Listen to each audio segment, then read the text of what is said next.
देखिए ये सेवा करने के लिए टीम हरपाल भाई साहब, उनका पुत्र बादल, सुशांत गुप्ता जी, देवेंद्र गोल्डी, ये सब। देखिए गाड़ी रुकी है और गर्मी में पानी, ठंडा पानी बहुत ज़रूरी है और स्वच्छता के साथ भरा जाता है, देख सकते हैं। और यह बर्फ़ की सेवा जो है स्वर्गीय हरिओम शिवहरे पिताजी थे, उनके सुपुत्रों द्वारा ये दी जा रही है। परमात्मा भला करे।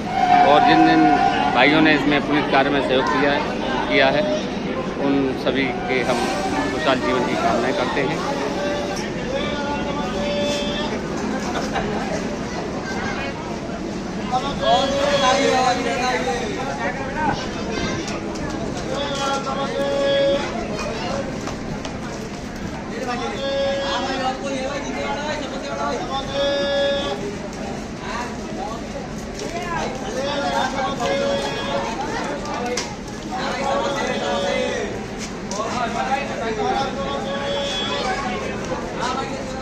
हेलो यार।